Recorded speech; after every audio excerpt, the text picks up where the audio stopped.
I want you to take a deep breath and close your eyes for just a moment. Try to travel back in time. Can you hear the heavy, metallic clinking of drachma coins in your pocket? Can you smell the sweet, earthy aroma of roasted pumpkin seeds mixing with the heavy perfume of jasmine on a warm summer night? If these sensations make your heart beat just a little bit faster, then you know exactly where we are going today. We are traveling back to the Greece of the 1970s and 1980s, a completely different world filled with a magic that seems so distant now. Today, we are going to explore 20 unforgettable details, small everyday rituals, and beautiful habits from that era. We will walk down those sun-baked streets of our youth, and by the end of this journey, we will remember the most touching, sacred gathering of all, the one thing that held our entire world together. Before we dive into these precious memories, let us think about how differently time used to flow back then. In the 1970s and 1980s, time was not something we constantly chased. It moved slower, with a natural, unhurried rhythm. We did not have smartphones buzzing in our pockets or endless streams of information demanding our immediate attention. Waiting was a natural part of life. We waited days for a letter to arrive in the mail. We waited all week for our favorite television show to air. And we waited patiently by the landline phone for a loved one to call. There is a modern myth that because we lacked today's advanced technology, our lives were somehow poorer or more isolated. But you and I know the absolute truth.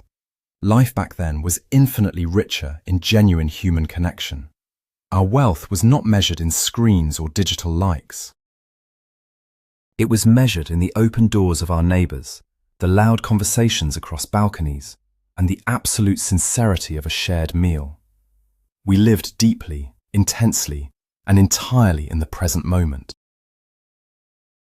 And now let us remember the afternoon rest, the beloved ritual known as the mesomery, which was a sacred boundary in our daily lives. Between the hours of 3 and 5, the entire country came to a beautiful, motionless halt. You remember how the heavy wooden shutters were pulled tight, plunging the bedroom into a cool, striped twilight. Outside, the Mediterranean sun baked the pavement, and the only sound that dared to break the profound silence was the rhythmic, electric buzzing of the cicadas in the pine trees. Inside, the house was a sanctuary of shade. You lay on the cotton sheets, listening to the agonizingly slow ticking of the wall clock, feeling the lingering taste of lunch. Parents were incredibly strict about this quiet time. There was absolutely no shouting allowed in the streets, and bouncing a ball against a wall was considered a major offense. It was a time of forced rest for us restless children, but also a time of rich imagination, lying awake in the dim light, dreaming of the evening to come. And when you finally woke up, groggy and warm, there was always the promise of a thick slice of fresh bread, spread generously with butter and sprinkled with crystal sugar.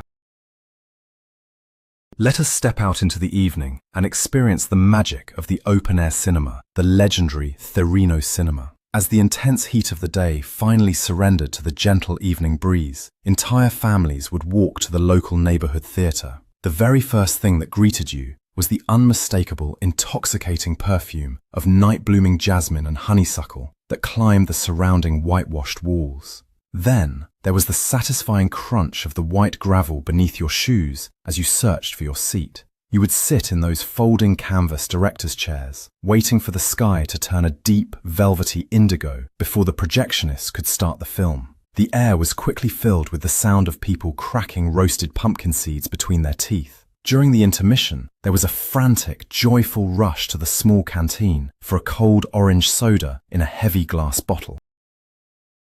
And if the film reel ever snapped or caught fire in the projector, the entire audience would erupt in loud whistles and good-natured shouts until the picture returned to the white wall. It was not just about watching a movie, it was a communal celebration of the cool summer night.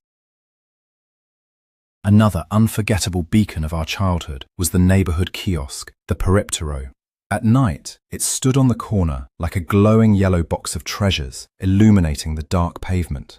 You will surely remember the sight of colorful magazines and comic books hanging on strings, secured with simple wooden clothespins, fluttering slightly in the wind. This tiny square structure was the beating heart of the block. You would walk up to the small window, clutching those heavy, beautifully designed drachma coins in your sweaty palm. You felt so rich holding a 20 drachma coin. This is where you bought your weekly Mickey Mouse comic book, your single drachma candies, or that precious Ion almond chocolate wrapped in its iconic golden foil. The kiosk owner, usually an older man who seemed to know everything about everyone, sat inside, surrounded by a chaotic but perfectly organized world of cigarettes, chewing gum, and newspapers. The Periptero was our first experience of independence, the first place our parents trusted us to walk to all by ourselves. Do you remember the smell of the traditional neighborhood bakery, the Fornos, especially on a Sunday morning? Back in those days, the bakery was not just a place to buy your daily loaf of bread. It was the communal kitchen of the entire neighborhood. Very early on Sunday, mothers would prepare the traditional family roast, usually lamb with potatoes soaked in olive oil, lemon, and oregano. They would place it in a large, heavy aluminium baking pan and send us children to carry it carefully down the street to the baker. The baker would slide dozens of these family pans deep into his massive wood-fired oven. The whole street smelled of baking dough, burning wood, and roasting meat. Then, exactly at noon, you had to walk back to retrieve your lunch. The challenge was carrying that burning hot pan back home, holding it with thick kitchen towels, while the juices sizzled and popped, and the aroma made your mouth water with every single step. The baker knew every family by name and recognized every pan without needing a label. It was a beautiful system of absolute trust.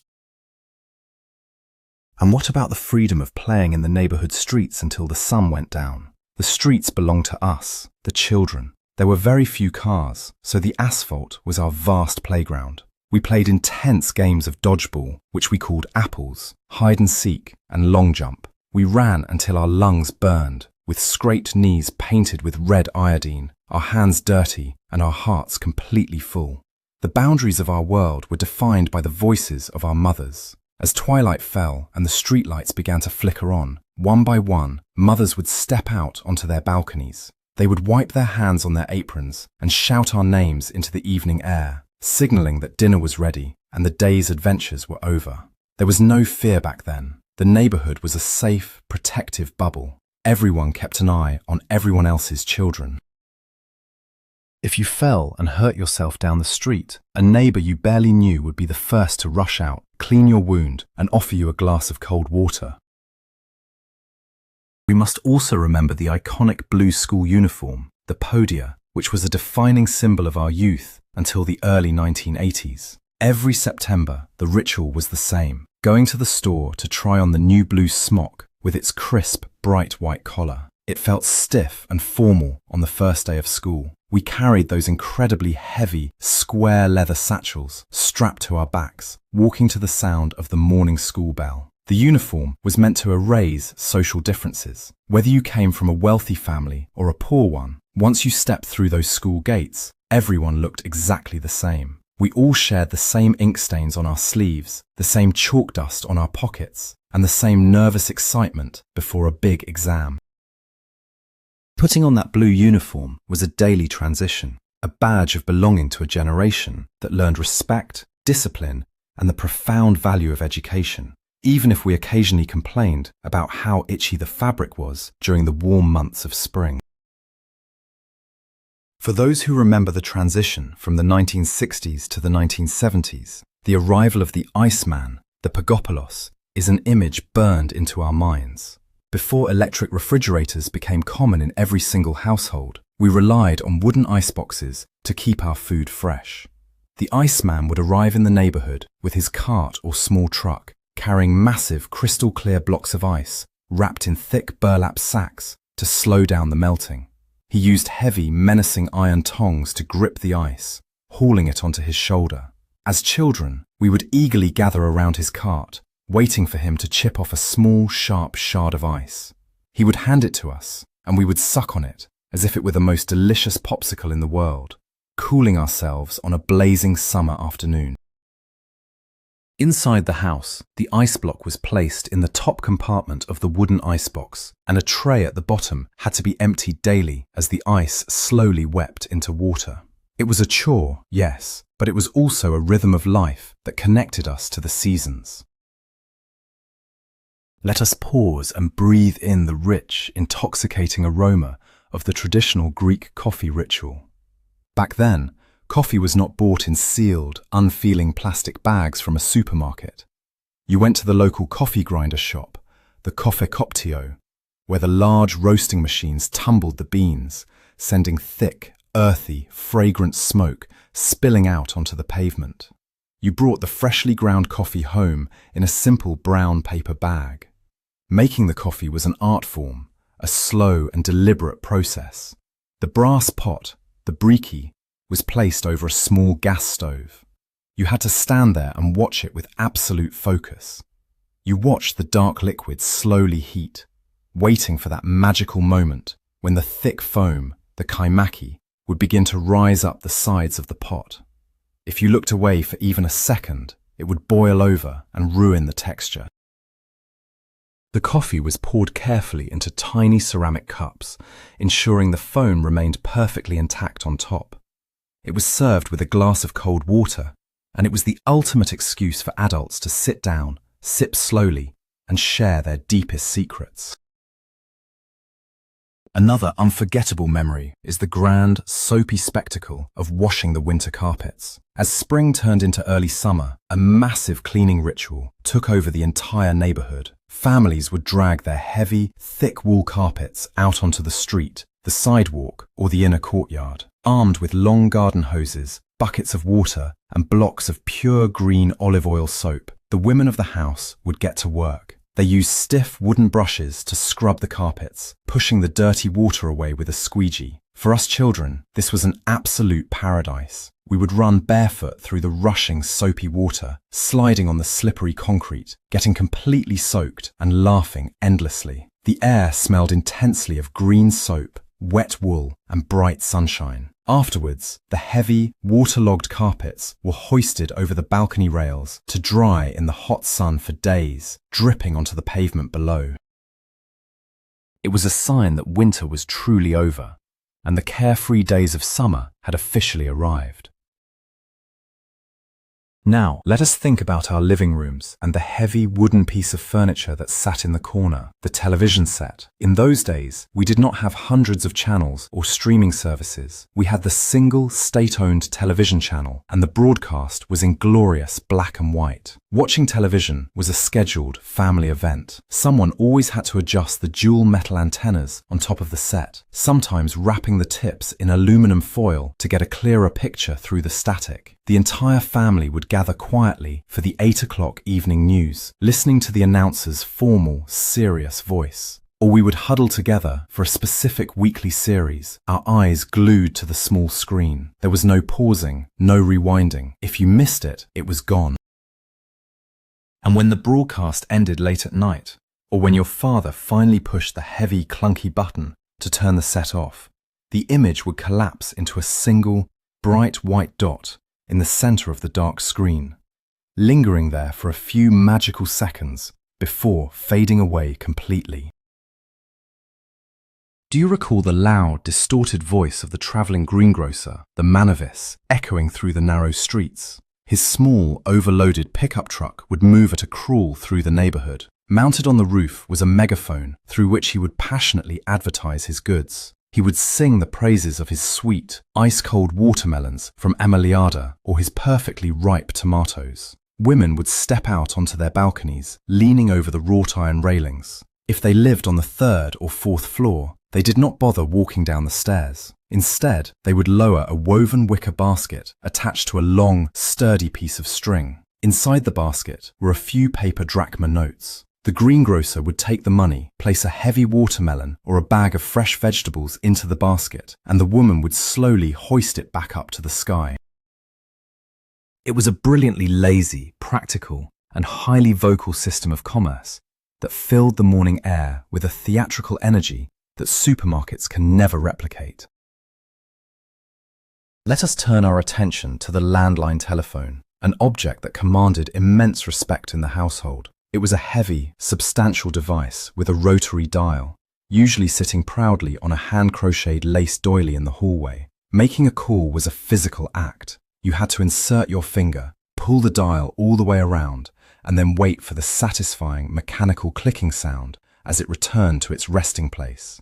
Because long-distance phone calls were incredibly expensive, many parents would place a tiny metal padlock through the dial's number 1 hole. This ingenious trick prevented teenagers from spinning the dial and making unauthorized, costly calls to their friends. We also had to memorize phone numbers by heart. We carried the numbers of our best friends, our grandparents, and our favorite aunts safely stored in our minds, not in a digital contact list. A phone call was a deliberate, meaningful event, and when that heavy bell rang, everyone in the house would freeze, wondering who was trying to reach them. Another sound that defined the quiet afternoons was the rapid, rhythmic, mechanical clicking of the Singer sewing machine. In an era where nothing was ever thrown away and everything was valued, the sewing machine was an essential tool. Whether it was your mother, your grandmother, or the local neighborhood seamstress, the modistra, someone was always pushing that heavy iron foot pedal back and forth. You could smell the distinctive scent of the clear machine oil used to lubricate the gears, and you could see the colorful chalk marks drawn directly onto the fabric. Clothes were not disposable back then. If a shirt tore, it was expertly mended. If pants were too long, they were hemmed. If you outgrew a jacket, it was taken apart and tailored for your younger sibling. The seamstress possessed a kind of everyday magic, turning flat pieces of cloth into beautiful garments, creating a world where things were built to last, and fixing what was broken was always preferred over throwing it away. If you wake up early enough in your memories, you can still hear the gentle, musical clinking of glass coming from the front porch. This was the arrival of the milkman, the Galatas. Long before dawn, while the streets were still covered in a cool, misty silence, he would travel from house to house. We would wake up, open the front door in our pajamas, and find fresh, heavy glass bottles of milk waiting for us on the marble steps. The bottles were sealed with those shiny, fragile aluminium foil caps that you could punch through with your thumb. The most coveted part was the thick, rich layer of natural cream that floated right at the very top of the bottle. We would fight over who got to pour the first glass. And the most remarkable thing about this ritual was the absolute trust it represented. Nobody ever stole the milk. The money was sometimes left in an empty bottle from the day before, sitting on the porch all night long, and it was never touched. It was an unspoken contract of honesty that bound the entire neighborhood together. For the teenagers of the 1980s, music required dedication, patience, and a steady hand. Let us remember the struggle and the joy of the cassette tape. You would sit cross-legged on the floor, pressed right up against the stereo system, listening to the radio with intense focus. You had 2 fingers resting lightly but firmly on the play and record buttons, waiting for your absolute favorite song to come on. You prayed that the radio host would stop talking before the music started, and when the first notes hit, you slammed both buttons down simultaneously. The deepest frustration we knew was when the DJ decided to talk over the final guitar solo of the track, ruining your perfect recording. And who could forget the tragedy of the stereo eating the tape? We would carefully pull the tangled, shiny brown ribbon out of the machine and use a wooden pencil, twisting it patiently to wind the loose tape back into the plastic cassette. Creating a mixtape for a friend or a crush was a true labor of love, representing hours of dedicated waiting and listening. We must also pay tribute to a fading art form that brought pure, unadulterated joy to generations of children, the Karagiosi's shadow puppet theatre. During the warm summer months, a travelling puppet master would set up his stage in the village square or a vacant lot. A simple white sheet was stretched tight, illuminated from behind by a blindingly hot electric bulb. The smell of the hot bulb mixing with the dust of the ground is something you never forget. We would sit cross-legged on the dirt, 50 children huddled together, completely mesmerized. Then, that distinct, loud, nasal voice would cut through the night, and the colourful, articulated cardboard figures would begin to dance against the glowing screen. The jokes were simple, sometimes crude, but always deeply relatable, mocking authority and celebrating the cleverness of the poor, barefoot hero. The sound of dozens of children bursting into genuine, raw, uncontrollable laughter under the starry sky was the most beautiful music in the world. Another fascinating figure who roamed our streets was the travelling knife sharpener, the Aconists. He would arrive on a heavily modified bicycle that had a large grinding stone mounted on the back. When a housewife brought out her dull kitchen knives or heavy fabric scissors, he would mount his bicycle, lift the rear wheel off the ground using a metal stand, and start pedaling furiously to spin the stone. The moment he pressed the steel blade against the spinning wheel, a brilliant shower of bright orange sparks would fly into the air. The sound was a loud, high-pitched metallic screech that set your teeth on edge, yet you could not look away. We watched in absolute awe as he expertly worked the metal, restoring the edge with a craftsman's precision. He was a symbol of a time when household tools were an investment, meant to be maintained and passed down for decades, rather than replaced at the first sign of wear. And floating down the street, adding a touch of romance to the everyday routine, was the sound of the laterna, the traditional barrel piano. The roaming musician would push this heavy, incredibly ornate wooden box on wheels through the neighborhoods of Athens and beyond. The laterna was decorated with colorful fabric, intricate carvings, and faded, romantic photographs. As the man turned the heavy iron crank, the pin cylinder inside would strike the piano strings, releasing a cascade of tinkling, rapid, deeply melancholic melodies.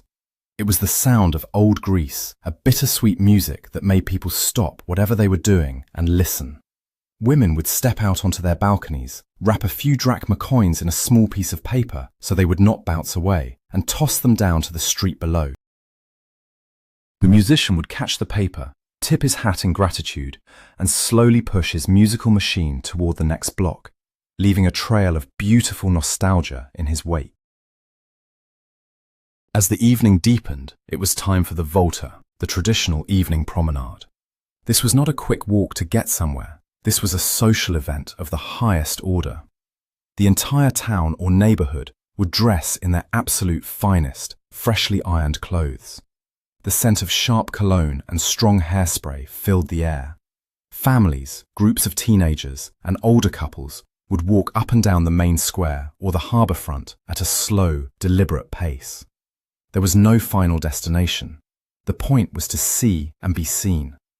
This is where eyes met, where secret smiles were exchanged, and where young love blossomed under the watchful eyes of the entire community. Along the way, you would stop to buy a steaming hot ear of roasted corn on the cob from a street vendor, the kernels blackened perfectly by the charcoal fire. The volta was our social media. It was how we knew who was in town, who was courting whom, and how we felt deeply connected to the fabric of our society. Finally, we arrive at the absolute culmination of the week, the most sacred ritual of all, the Sunday family table. This was not just a meal, it was an unbreakable institution. The large wooden table was carefully covered with a pristine white lace tablecloth. 3, sometimes 4 generations of the family would sit together, shoulder to shoulder. The air was heavy with the smell of roasted meat, fresh bread, and sharp feta cheese. The adults would pour homemade wine from glass jugs, and then the talking would start. The conversations were incredibly loud, filled with passionate arguments about politics, sports, and daily life. To an outsider, it might have sounded like a fight, but we knew it was just the Greek way of showing profound love and engagement.